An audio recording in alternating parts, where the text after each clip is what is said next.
ఎన్ని దూరంగా పెట్టగలిగారో వారి నెత్తి మీద కూర్చోగలిగే పరిస్థితి యుగ యుగాలుగా ఉన్నటువంటి అణిచివేతను పోరాట వివిక్తై మనకు వచ్చినటువంటి రాజ్యాంగం దేశాన్ని ముందుకు నడిపించే ప్రయత్నం బాధ్యత న్యాయ వ్యవస్థ తీసుకుంది కాబట్టి మనం వారు క్లాస్లో కూర్చోవడానికి అవకాశం లేకుండా పుస్తకాలతో బయట కూర్చోబెట్టేసి అంటరాని వాళ్ళగా దూరం చేసేసి 600 మంది న్యాయవాదులు చీఫ్ జస్టిస్ గారికి ఉత్తర్వు రాసి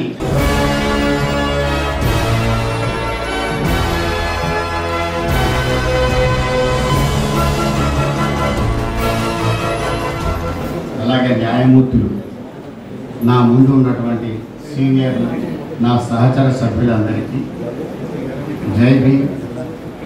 అలాగే భారతరత్న బాబాసాహెబ్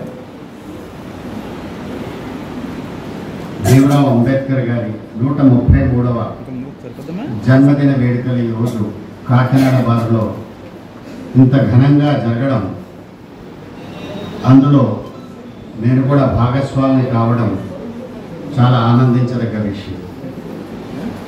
ఇక్కడ వాతావరణం అంతా చూస్తుంటే చాలా పెద్ద పండగ వాతావరణం. అంబేద్కర్ బర్త్డే వస్తుందంటే చాలా ఉత్సాహంగా ఆనందంగా ఈ కార్యక్రమాన్ని నిర్వహించుకోవాలని చెప్పి మిత్రులందరూ కూడా ఎంతో ఉత్సాహంగా ఎంతో స్ఫూర్తితో ఈ కార్యక్రమాన్ని నిర్వహించడానికి వారు శ్రమించే విధానం చూస్తుంటే చాలా ఆనందం వేస్తుంది. నిజంగా అదేవిధంగా ప్రతి సంవత్సరానికి చక్కటి అభివృద్ధి చేంజెస్తో ఈ కార్యక్రమాన్ని నిర్వహించుకుంటూ పోతున్నాం. చాలా సంతోషం. బాబాసాహెబ్ అంబేద్కర్ గారు వారి గురించి, వారి జీవిత చరిత్ర గురించి, వారు పడ్డ కష్టాల గురించి, సంఘర్షణల గురించి మనం అందరం చర్చించుకోవాల్సినటువంటి అవసరం లేదు. ఎందుకంటే ఇంచుమించు మనమందరం విద్యులం, న్యాయవాదులం, విజ్ఞానవంతులం. మనందరికీ తెలుసు. చాలామంది వక్తలు ఒక విషయం చెప్పారు. బాబాసాహెబ్ అంబేద్కర్ గారు అందించిన మార్గాలు ఏమిటి, ఆదర్శాలు ఏమిటి, లక్ష్యాలు ఏమిటి, వాటిని సమాజంలోకి తీసుకువెళ్ళడానికి మనం చేయాల్సినటువంటి బాధ్యతలు ఏమిటి అన్న విషయం మీద మనం చర్చించాలి. అది మన బాధ్యత. కేవలం పండగల్లాగా కార్యక్రమాలు చేసుకున్నంత మాత్రాన సరిపోదు. మనం ఎంతవరకు వారి ఆలోచనల్ని మనం అమలు చేయగలుగుతున్నాం, వారి భావాలని సమాజంలో తీసుకెళ్ళగలుగుతున్నాం, వారి ద్వారా మనం నేర్చుకున్నది ఏమిటి, ఒక్కొక్కటిగా ఆయన జీవితంలో ఆయన చూసినటువంటి ఎదుర్కొన్నటువంటి సమస్యలు, సంఘర్షణలు అవన్నీ మనం గమనించుకుంటే వాటన్నిటి ద్వారా మనకి తెలిసింది ఏమిటి, మనం ఎవరికి ఏ విధంగా తెలియజేయాలి, దీన్ని సమాజంలో ఎలా తీసుకెళ్లాలన్న విషయం మనం ఆలోచించాలి. మొట్టమొదటి విషయం, ప్రతిసారి అన్ని చోట్ల ప్రతి చోట అదే నేను చెప్తాను, అంబేద్కర్ కొందరివాడు కాదు, అంబేద్కర్ అందరివాడు. కేవలం బడుగు బలహీన వర్గాల కోసం పనిచేసిన వాడు కాదు, ఈ భారత జాతి కోసం పనిచేసిన వాడు. ఈ భారత జాతిలో ఉన్నటువంటి యుగ యుగాలుగా ఉన్నటువంటి రుగ్మతల్ని మాపడానికి ముందుకొచ్చినటువంటి నాయకుడు, జాతీయ నాయకుడు. అందుకనే భారతరత్నగా కూడా గౌరవించుకుంటున్నాం. ఏదో ఒక వర్గానికి చెందినవాడు మాత్రం ఎట్టి పరిస్థితుల్లో కాదు. ఇక్కడ మనం వారు ఇచ్చింది, వారు చదువుకున్నప్పుడు వారు క్లాస్లో కూర్చోవడానికి అవకాశం లేకుండా పుస్తకాలతో బయట కూర్చోబెట్టేసి అంటరాని వాళ్ళగా దూరం చేసేసి చదువుకోవడానికి కూడా అవకాశం ఇవ్వని రోజుల్లో ఆయన ఏం చేశాడు, అది మనం ఆలోచించాలి. నిరాశ నిస్పృహలకు లోనే చదువు మానేశాడా? లేదు. ఆయన ఆలోచన ఒక్కటే, ఆయన పట్టుదల ఒక్కటే, ఈ సమాజంలో ఎట్టి పరిస్థితుల్లో కూడా చదువు ఒక్కటే ప్రధాన మార్గం, చదువుకున్నవాడే ఈ సమాజంలో ఏదైనా చేయగలడు అన్నటువంటి పట్టుదల కృషితో ప్రపంచ స్థాయిలో చదువుకున్నవాడిగా మిగిలిపోయాడు. ఆ పేరు తెచ్చుకున్నాడు. ఏ స్థాయి నుంచి ఎక్కడ దాకా ఎవరెవరైతే ఆయన్ని దూరంగా పెట్టగలిగారో వారి నెత్తి మీద కూర్చోగలిగే పరిస్థితి పార్లమెంట్లో కానీ రాజ్యాంగ పరంగా కానీ ఆయనకు వచ్చింది. అది ఆయన పట్టుదల. కాబట్టి మనమందరం ఆలోచించాల్సింది, చూడాల్సింది, ఈ సమాజంలో మనకి ప్రధాన ఆయుధం చదువు, విద్య. దానికి మించిన ఆయుధం మరొకటి లేదు. అది లేకపోతే మనం ఇలాగే అక్కడునే ఉండిపోతాం, చెప్పిన కథలు వింటూనే ఉంటాం, అవే నిజం అనుకుంటూ ఉంటాం, మన జీవితాలు ఇలాగే అయిపోతాయి. మరొక విషయం, ఇందాక కూడా మిత్రులు చెప్పారు, ఈరోజు చాలా మంచి డెకరేషన్ జరిగింది, చాలా బాగా చేశారు డయాస్ మీద. ఇందులో చాలా చక్కటి విషయం ఏమిటంటే మొట్టమొదటిసారి ఒక చక్కటి క్యాప్షన్ ఈసారి పెట్టారు. నేను ఏనాడు కులాన్ని ప్రేమించలేదు, నేను నా దేశాన్ని, నా దేశ ప్రజలను ప్రేమించాను, అందుకే నా దేశానికి సుసంపన్నమైనటువంటి రాజ్యాంగాన్ని అందించాను. అది చాలా ప్రముఖమైనది, చాలా విలువైనది. రాజ్యాంగం మనందరి కోసం ఈరోజు మాట్లాడగలుగుతున్నాం, ముందుకు వెళ్ళగలుగుతున్నాం, ఎక్స్ప్రెస్ చేయగలుగుతున్నాం. ప్రతిదీ సమాజంలో ప్రజాస్వామ్యం నిలబడి ఉందంటే భారతదేశంలో నిలబడి ఉంది అనుకుంటూ ఉంటే కేవలం దానికి కారణం రాజ్యాంగం. ప్రపంచ స్థాయిలో, ప్రపంచ దేశాల్లో భారతదేశంలో అతి పెద్ద ప్రజాస్వామ్య దేశం. దానికి కారణం, మూల కారకుడు మన అంబేద్కర్. ఆయన ఈ అంబేద్కర్ పుట్టినరోజుని ఈక్వాలిటీ డేగా పరిగణించింది ప్రపంచ స్థాయిలో. ఈక్వాలిటీ డే, అందరికీ సమానత్వం అన్నటువంటి ఒక స్లోగన్తో అంబేద్కర్ గారు ముందుకు వచ్చారు. ఈక్వాలిటీ డే అంటే అందరూ సమానమే. కానీ మనం ఆలోచించవలసింది, ఈనాటి పరిస్థితులు ఎలా ఉంటున్నాయి?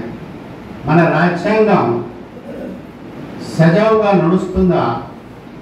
ఈ రాజ్యాంగం పూర్తిగా అనుసరిస్తున్నామా? కరెక్ట్గా మనం కరెక్ట్గా నడుస్తున్నాయా? రాజ్యాలు, అధికారాలు చలాయిస్తున్నారా?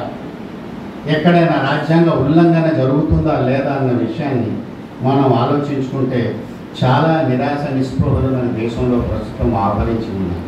మిత్రులారా, ఒక్కసారి ఆలోచించండి. ప్రధానంగా లెజిస్లేచర్,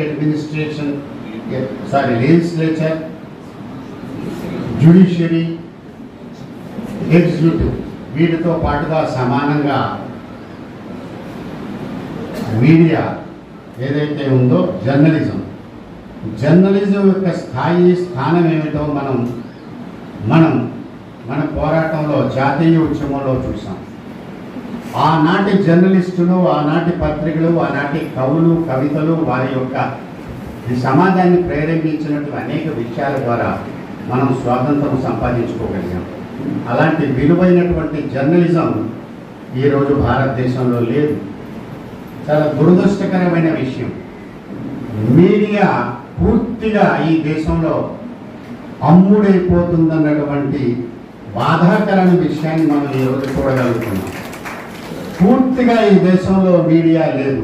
ఈ విషయం నేను చెప్పటం లేదు, యావత్ ప్రపంచం చెప్తుంది. ప్రపంచంలో మన భారతదేశం గురించి డంకా మోగుతుంది అని గొప్పలు చెప్పుకోవడం కాదు. భారతదేశంలో మీడియా గురించి ప్రపంచ దేశాలు చెప్తున్నాయి. ఇక్కడ మీడియాని పూర్తిగా కాళ్ళు, చేతులు, చెవులు, కళ్ళు లేకుండా చేసేస్తుంది ఆ దేశం అని ప్రపంచ దేశాల మీడియాలన్నీ కూడా చెప్తున్నాయి. ప్రపంచ దేశాల మీడియా వాళ్ళు వచ్చి ఈ దేశంలో నిజ నిర్ధారణ, నిజాల గురించి తెలియజేయడానికి వస్తే వారి మీద ఆంక్షలు విధిస్తున్నారు. అది మీడియా. మీడియాని పూర్తిగా హస్తగతం చేసుకుని ఈ రోజున ఒక ఆరోగ్యకరమైనటువంటి వాతావరణంలో జర్నలిస్టు జీవించే పరిస్థితి దేశంలో లేకపోవడం మనకు ఉన్నటువంటి దురదృష్టం.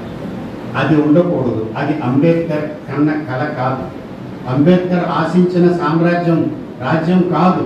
అంబేద్కర్ ఆశించిన సమాజం కాదు.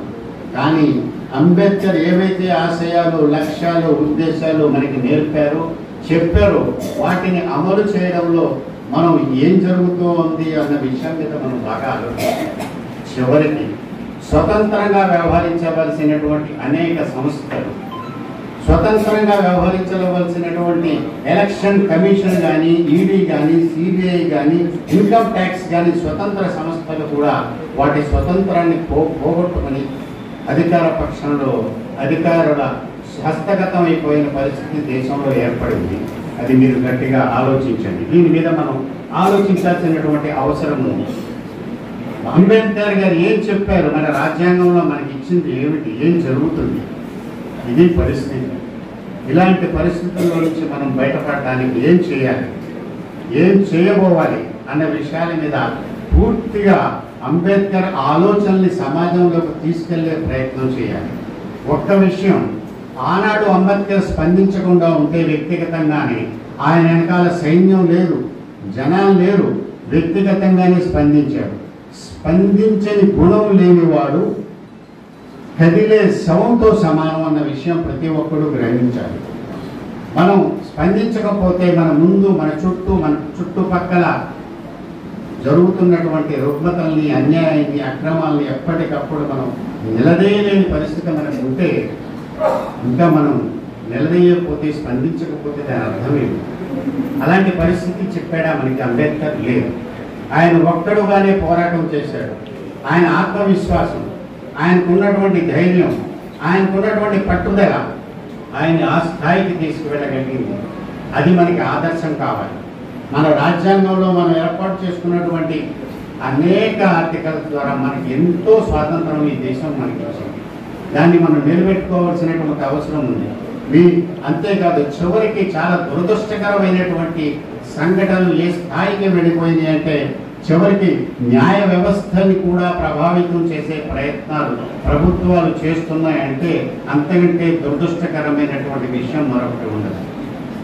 ఈ మధ్య కాలంలో కూడా న్యాయ వ్యవస్థ పైన కూడా డైరెక్ట్గా మనందరికీ తెలుసు, ఏదైనా ప్రాబ్లం వచ్చినా, ఏదైనా చెప్పాల్సి వచ్చినా, ఏదైనా చేయాల్సి వచ్చినా మనకు ఒక ప్రొసీజర్ ఉంది.